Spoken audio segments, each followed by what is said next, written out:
When will this putter get banned from cheating?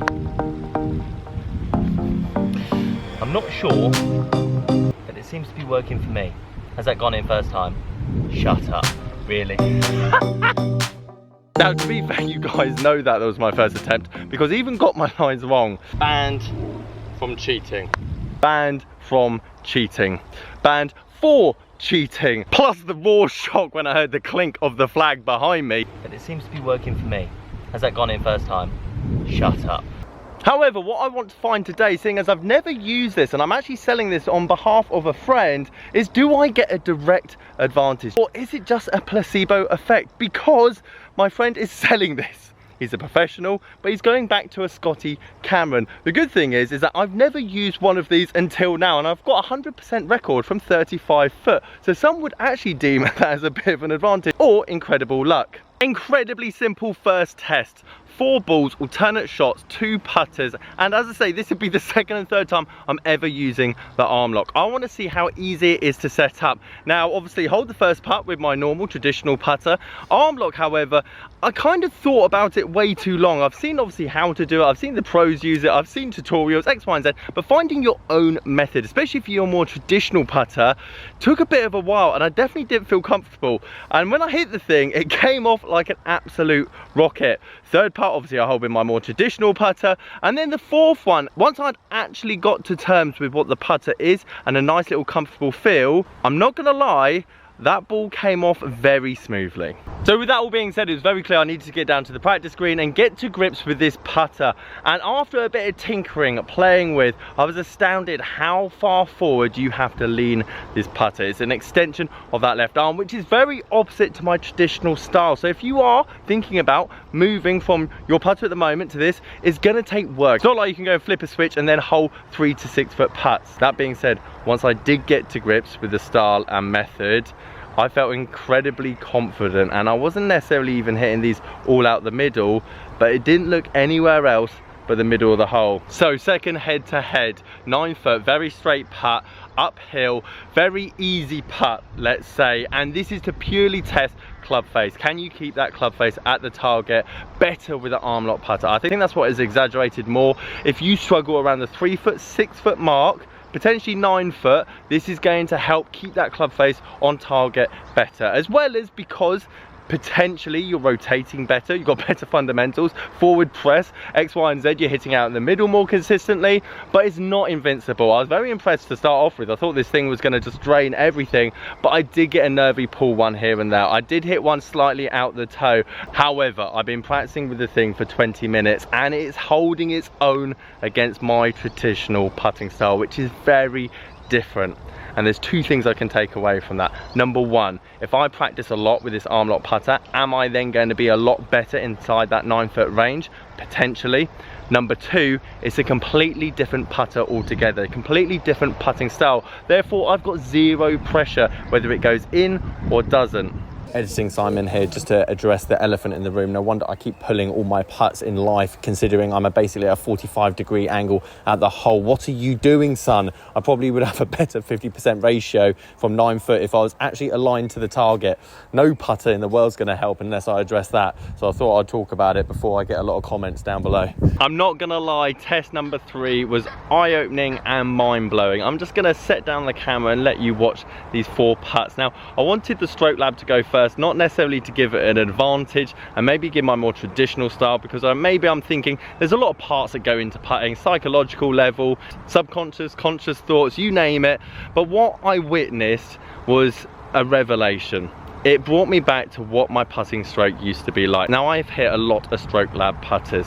That being said, the way the ball came off these next 4 putts, over 18 foot, a bit left to right break. This was intended just to be a more replicable shot out on the golf course. You hit a wedge in, you got 18 foot. What kind of pace control are they threatening the hole?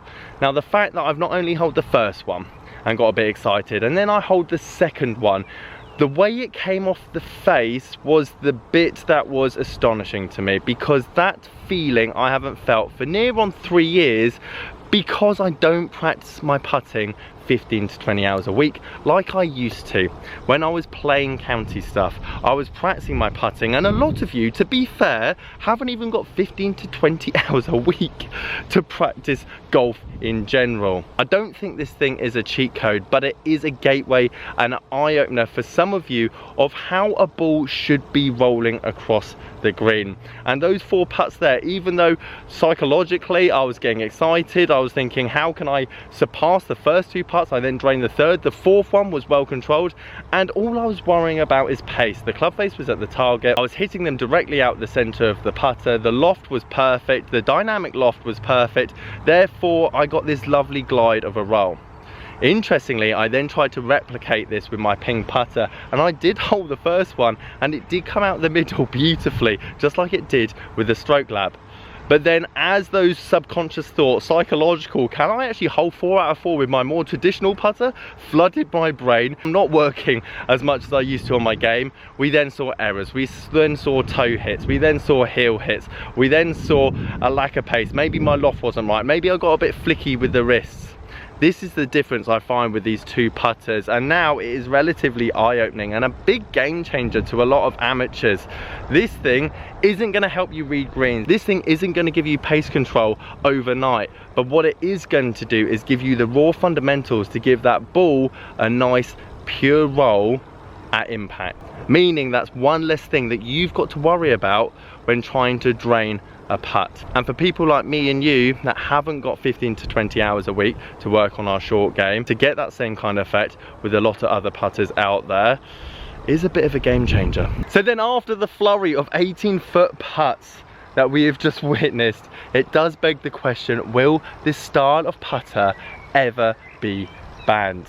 And I could see why people would want it to be banned. It does give you that next level of confidence, especially for someone like myself that hasn't got the highest confidence in his putter at the moment. After spending half an hour with this, I've even got more confidence with my original putter. My honest answer, and I'd love to hear your thoughts, is that if a world #1 started using this consistently, winning the Grand Slam, winning multiple majors, winning the PGA Tour money list, I think a lot of tour players would put pressure on getting this taken off. The final test, the pressure putt test. I used to do this loads on this particular hole at Sanford for hours and hours on end. Essentially 3 foot, a putter's length, 4 different sides of the hole, and trust me, this isn't a flat putt. You have right to left, you have left to right, uphill, downhill. These are the tentative ones that you want to be incredibly confident with. And I went with my ping putter first, and the first noticeable thing I've done is exactly replicate the same feeling, forward press, push my hands against each other, pivot around my spine method, and I haven't putted that good in a long time. And I even moved the camera angle to show you guys that this isn't an easy flat putt. These are the tentative ones. These are the ones that I've been struggling personally with over the last year or so. Then it was the Stroke Lab's turn, and looking at his past track record, especially at the 18 footers, I thought I was going to have to ring the wife up, tell Mary I'm not going to be able to come home because I've got to spend the next 2 to 3 hours holding 3 foot putts, going for the record in the UK. Lo and behold, the second putt in, I miss it completely. This thing isn't invincible, unlike I believe the belly and the broom handle. I never personally practiced with it because I knew it was obviously going to get banned, so I thought, what's the point in practicing playing with something that I know that's not going to be allowed in tournament play? This currently is legal, and if it's legal at the moment, even if tomorrow they decide to take it off the roster, they still have to give an incredibly long notice period before that actually comes into effect. And to be honest, I'm at the point now that even though I missed the 3 footer then, it taught me so much with my actual own putter. If you were able to pick up one of these, whether it's an old one, cheap one, new one, it doesn't really matter about the head design itself, because I've hit Stroke Lab putters before. It's more about the technique and the practice. For someone like myself that doesn't get time to practice that much, it taught me more about my own putter than this one itself. And with a bit more practice, don't get me wrong, I think I'd be holding pretty much everything inside 9 foot with it, because my confidence would be at an all-time high. And if they were to ban it and take it off, I still feel you could transition that method, skill and practice into pretty much any other putter. It's very interesting. I've never tried this, and I don't normally say this about a lot of equipment, but I can definitely see the benefits.